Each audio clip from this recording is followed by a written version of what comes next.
కర్మ సిద్ధాంతం ఒక అవగాహన. మహాకరుణామయుడు తథాగత గౌతమ బుద్ధుడు, నాగుల రక్షకుడు బుద్ధుడు. వైదిక మతం చెప్పే కర్మ సిద్ధాంతాన్ని బుద్ధుడు ఖండించారు. దేవుడి కేంద్రంగా వైదిక మతవాదులు కర్మ సిద్ధాంతాన్ని రూపొందించి వేల సంవత్సరాలుగా జనాలను నమ్మిస్తున్నారు. గత జన్మలో పాపపు పనులు చేయడం వలన ఈ జన్మలో మనకు ఇలాంటి పరిస్థితి దాపురించిందని వైదిక మతవాదులు అంటారు. వైదిక మతవాదుల ప్రకారం ఎవరి పరిస్థితికి వారే కారకులు. తమ హీన స్థితికి ఇతరులెవ్వరూ కారణం కానే కాదని బలంగా నమ్మిస్తుంటారు. అయితే బుద్ధుడు ఇది సరైన పద్ధతి కాదని అన్నారు. ఇలాంటి నమ్మకాల వలన పీడితులుగా ఉన్న బహుజనులు తిరగబడలేరని బుద్ధుడు వైదిక మతవాదులు చెబుతున్న కర్మ సిద్ధాంతాన్ని తోసిపుచ్చారు. హిందువుల పేరుతో ఆర్య బ్రాహ్మణులే సృష్టించిన కర్మ సిద్ధాంతం ఒక బూటకం. కర్మ సిద్ధాంతం ప్రశ్నించే తత్వానికి కట్టిన బలమైన గోడ లాంటిది. మనలో మేధస్సు పెరగడం ఇష్టం లేకనే దీనిని రూపొందించారు. మనిషి యొక్క మానసిక పురోగతిని ధ్వంసం చేయడానికి ఇది పనిచేస్తుంది. స్వామి వివేకానంద కర్మ సిద్ధాంతం గురించి ఇలా ప్రశ్నించారు. 2012లో హైదరాబాద్ రామకృష్ణ మఠం వారు ప్రచురించిన నా భారతం అమర భారతం పుస్తకంలో పేజీ నెంబర్ 180లో కర్మ సిద్ధాంతం గురించి చెబుతూ వివేకానంద ఇలా అన్నారు. కర్మ సిద్ధాంతాన్ని గోవులకు కూడా అనువర్తింపచేస్తే అవి కసాయి వారి చేత చంపబడటం అవి చేసుకున్న కర్మానుభవంగా సమాధానపడాలి కదా అని వివేకానంద ప్రశ్నించారు. గౌతమ బుద్ధుని బాటలో నడిచిన బాబాసాహెబ్ అంబేద్కర్ కర్మ సిద్ధాంతాన్ని తీవ్రంగా వ్యతిరేకించారు. తాను రచించిన బుద్ధ అండ్ హిస్ ధమ్మా గ్రంథంలో అంబేద్కర్ తన అభిప్రాయం స్పష్టం చేశారు. బ్రాహ్మణులు రూపొందించిన కర్మ సిద్ధాంతం ఫలితంగా పీడితులు తిరగబడే మనస్తత్వాన్ని కోల్పోయారు. గత జన్మలో తాము చేసిన కర్మానుసారం ఈ జన్మలో ఈ దుస్థితి కలిగిందని బాధితుడు భావిస్తున్నాడు. తన హీన స్థితికి మరెవరో కారకులు కాదని నమ్ముతున్నప్పుడు తాను తిరుగుబాటు చేసేందుకు వీలుండదు అన్న వాస్తవాన్ని బుద్ధుడు గ్రహించాడు. బుద్ధ అండ్ హిస్ ధమ్మా 82వ పేజీ. కర్మ సిద్ధాంతాన్ని సహేతుకంగా ప్రవచించినవాడు బుద్ధుడు. నీవు విత్తిన మేరకే పంట కోసుకో అని ప్రథమంగా చెప్పిన ప్రథమ బోధకుడు తథాగతుడే. కర్మకు సంబంధించిన నియమ సముదాయాన్ని ఖచ్చితంగా ఆచరించకపోతే నీతిబద్ధమైన జీవన విధానమే కనుమరుగవుతుందని బుద్ధుడు హెచ్చరించారు అని డాక్టర్ అంబేద్కర్ వివరించారు. బుద్ధిజంలో కర్మ అంటే మనిషి తన కర్తవ్యాన్ని తాను సక్రమంగా నిర్వహించడం. ఈ కర్మకు మంచి చెడు పనులే ప్రమాణాలు. బుద్ధి కర్మానుసారిణి. హిందూ ధర్మం ప్రకారం ఎవరు ఏ కర్మ చేయాలో ముందే నిశ్చయం అవుతుంది. వ్యక్తికి స్వేచ్ఛ లేదు. కర్మ బుద్ధ్యానుసారిణి. బౌద్ధ ధర్మం ప్రకారం ఏ కర్మ చేయాలో చేయరాదో నిశ్చయించుకుని స్వేచ్ఛ వ్యక్తికి ఉంటుంది. మంచి చేస్తే మంచి, చెడు చేస్తే చెడు జరగడం ఖాయం. కర్మ అంటే మనం చేసే పనులు. మనం చేసే పనులు మంచిగా ఉంటే మనకు మంచి జరుగుతుంది. చెడు పనులు చేస్తే దాని ఫలితం చెడుగానే ఉంటుంది. మన పనులు మాటలతో కానీ, చేతలతో కానీ, ఆలోచనలతో కానీ మంచిగానే ఉండాలి.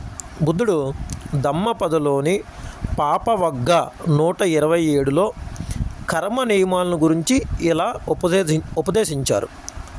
నా అంతలిక్కెనే సముద్దమధ్యే నా పబ్బతానం వివరం పవిస్స నా విజ్జతి సో జగతిప్పదేశో ఎట్టిటో ముంచయిత్త పాపకమ్మ ఎట్టిటో మంచయత్త పాపకమ్మ.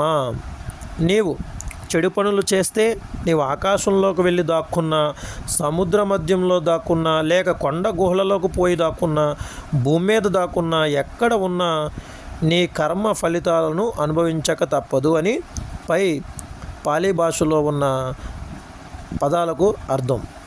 ధమ్మపదలోని అట్టవగ్గ 165లో బుద్ధుడు ఇలా ఉపదేశించాడు.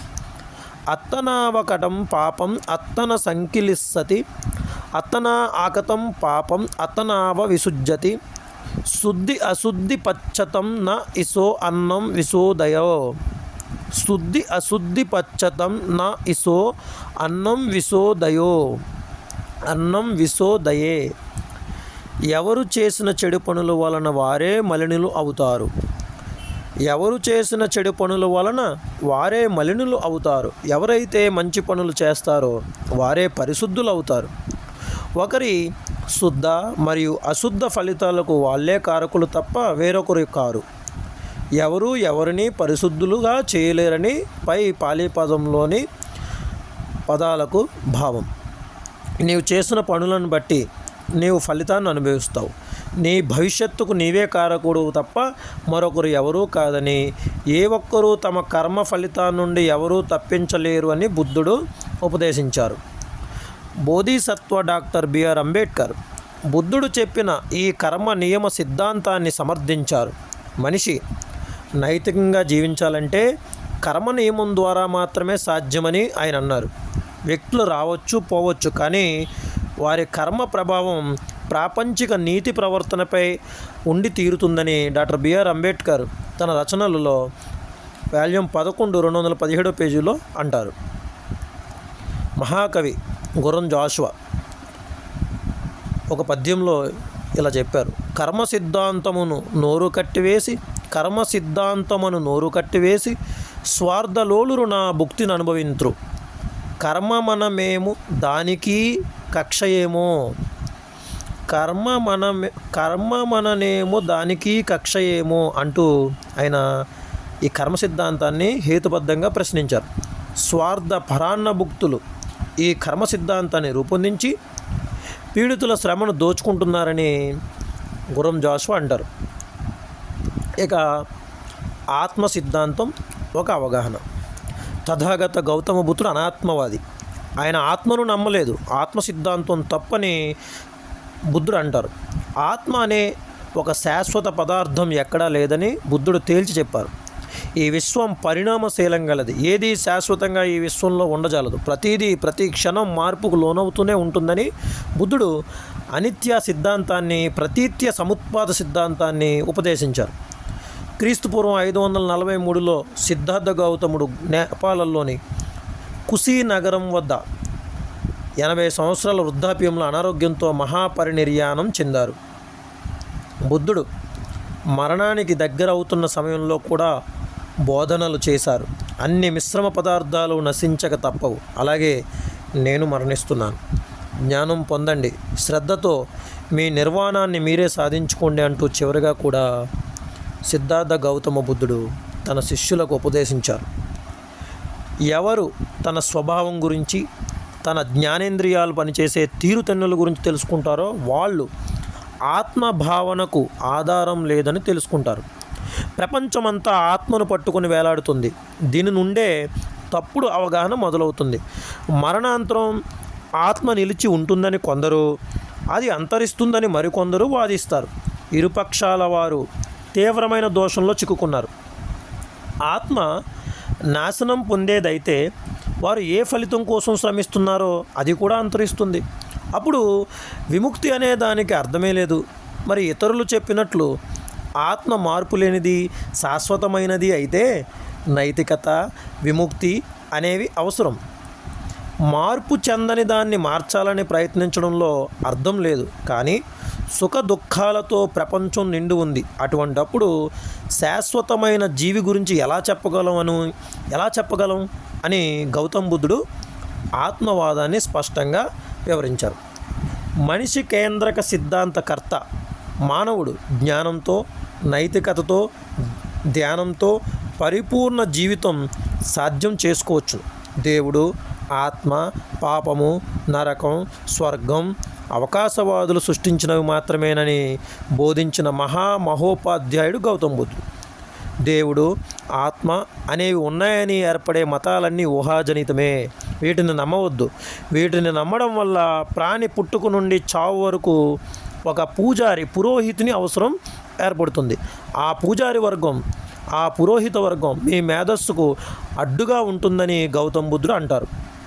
మండే దివిటీని గుండ్రంగా తిప్పితే కనిపించే వలయం భ్రమ ఎలాగో చైతన్యం గల జీవిలో ఆత్మ భ్రమే అని బుద్ధుడు అన్నారు.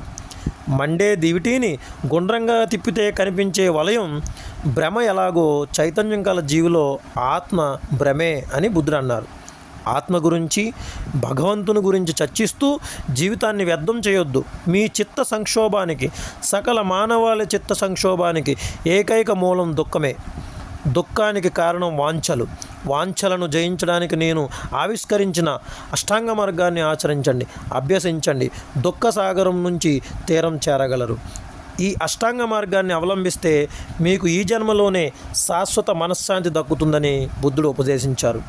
మనుషులను వర్ణాల పేరుతో విభజించింది వైదిక మతం. వైదిక మతంలో సమానత్వం లేనేలేదు. బౌద్ధ మతంలో సమానత్వం ఉంది. వర్ణ వ్యవస్థ బౌద్ధ మతంలో లేనేలేదు. శూద్రులు మరియు అతిశూద్రులకు సన్యాసాశ్రమాన్ని, బ్రహ్మచర్యాన్ని నిషేధం విధించింది వైదిక మతం. బౌద్ధ మతం అందరికీ ఆ అవకాశం కల్పించింది. బ్రాహ్మణులు రూపొందించిన చాతుర్వర్ణ వ్యవస్థ వృత్తి నిర్ణయ విధానాన్ని తమ స్వార్థ ప్రయోజనాల కోసమే ప్రవేశపెట్టారని బుద్ధుడు స్పష్టం చేశారు. బుద్ధుడు అవైదిక మత శాఖకు చెందిన నాగజాతి ప్రవక్త, తాత్వికుడు, మహామానవీయుడు. భవతు సబ్బమంగళం. సమస్త ప్రాణులపై ప్రేమను చిలకరించి మైత్రిని సాధించాలి. ఇదే బుద్ధుడు బోధించిన ధర్మం. నమో బుద్ధాయ. జై భీమ్.